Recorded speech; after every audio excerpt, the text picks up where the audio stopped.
What were the facts you learned in school that are no longer true? Part 2. Human blood is blue until it's oxygenated. BC and AD, before Christ and after death, and the years in between weren't recorded. Technically, these were never true though. Wait, they actually taught you that? From what I can gather and from my own schooling experience, it was more to do with the lack of information, i.e. veins were blue on diagrams, so kids just assumed those vessels carried blue blood and the teachers never corrected them. I'm still in school and so many things have already changed. Pluto used to be a planet, then food pyramid used to be valid, and you can't start a sentence with the word but. But I was taught differently. Prepositions are also definitely words you can end sentences on. I've heard that this rule was actually a holdover from Latin, in which you really can't end a sentence with the preposition. Zealous schoolmasters or scholars try to apply it to English, but it doesn't make a whole lot of sense in that. It takes 7 years to digest gum and tortillas. Late to the party, but your permanent record. I hope that you know this will go down on your permanent record, the one your future employers will ask to see whenever you apply for a job. The South Pole is the hottest place on Earth and snakes are invertebrates. Oh wait, that was never true, just had a very stupid teacher. As an 8-year-old, bringing a dictionary to prove her wrong was extremely satisfying and disturbing at the same time. Snakes are almost nothing but vertebra. Also, South Pole? What? Good on 8-year-old you for standing up against that nonsense. Go Ask Alice was not written by an actual teen drug addict. It was written by a middle-aged Mormon youth counselor. When I read it years ago, the biggest thing I couldn't get over was that the main character and her friend, both 15, ran away to another town for a month and opened up a boutique. Like, how would that work even in the 1960s? Who would rent shop space to a 15-year-old? I also remember that they painted the floor like candy cane or something, and that sounded hideous. People are either right-brained or left-brained. To add to this, we were taught that we only use 10% of our brain. 1. Tectonic plates don't exist.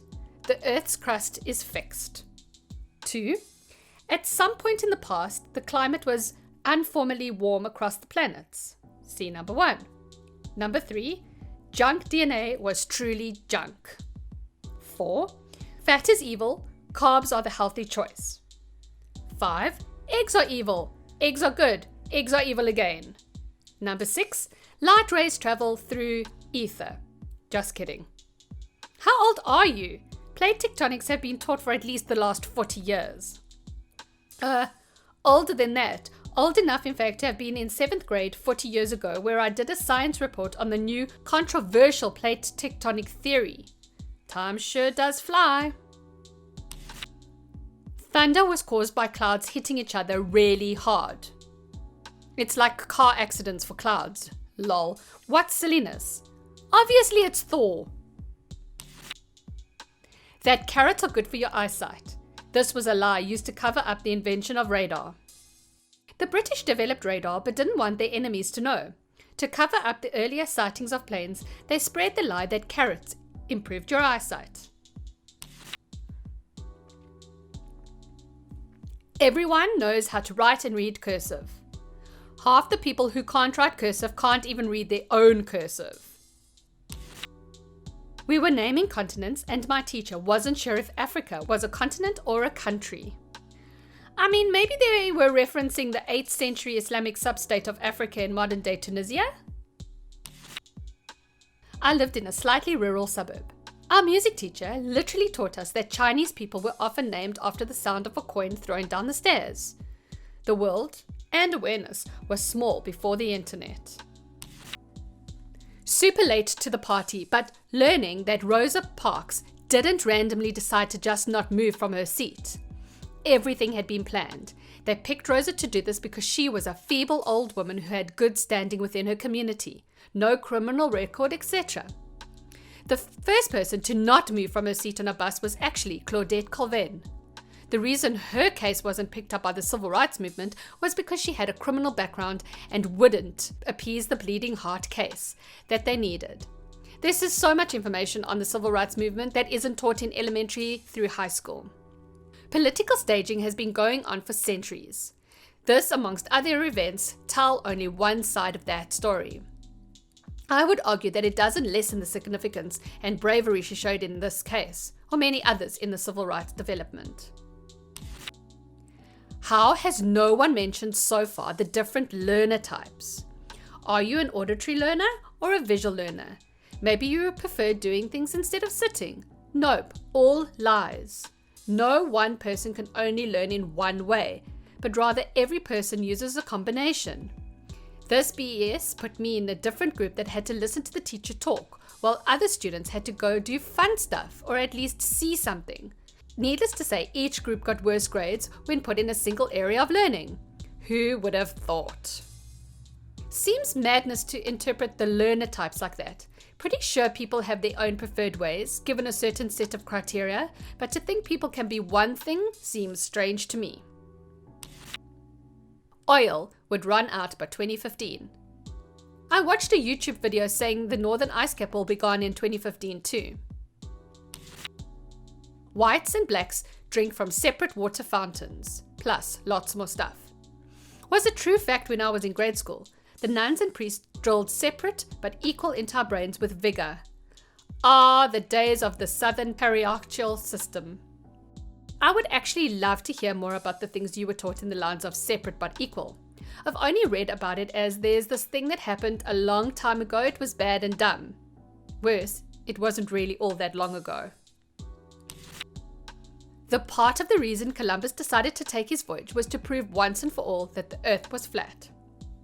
And now people have started arguing that it's flat again. We've come full circle. That marijuana is a gateway drug to much worse things, and drug dealers will offer you a free sample to get you hooked on the stuff. I've seen the second thing happen. I'm more disappointed about all those free drugs we were told people were just dying to give me. Work hard and go to college, and you'll one day have a job, home, and a life. I mean, I feel like working hard and getting a relevant degree definitely helps to get a job, a home, and a life, but I see what you're saying. In my school, they told us you can't start a sentence with and. And that turned out to be false. It's still technically incorrect because it's a dependent clause, but rules are made to be broken. That an HIV positive diagnosis meant certain death from AIDS within a couple of years.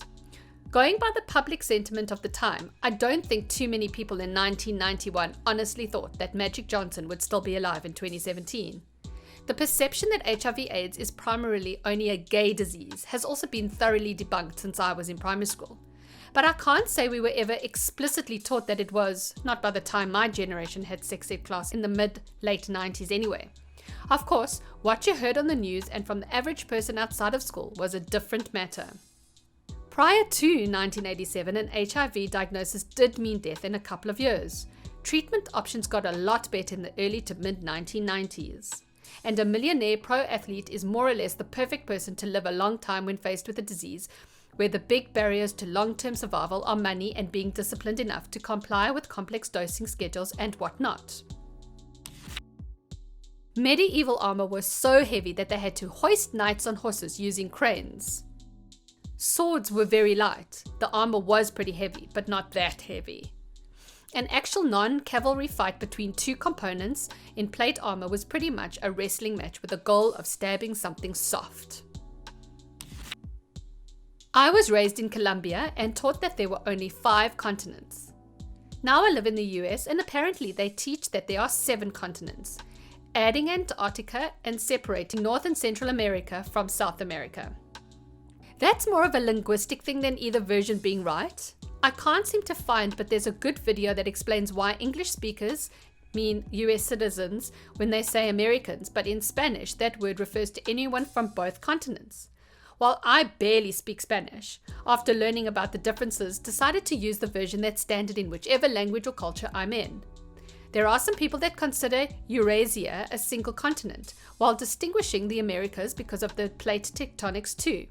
And a major proponent of the 5 inhabitant continents is the Olympics, which is why there's only 5 rings. Fusion could never happen on Earth due to the high temperature required.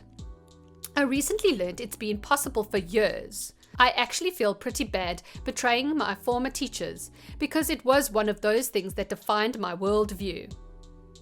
In fairness, perhaps what they meant is sustained fusion.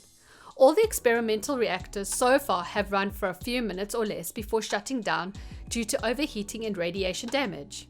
A design that can run indefinitely, resisting those very high temperatures without gradually melting, has yet to be demonstrated at a scale.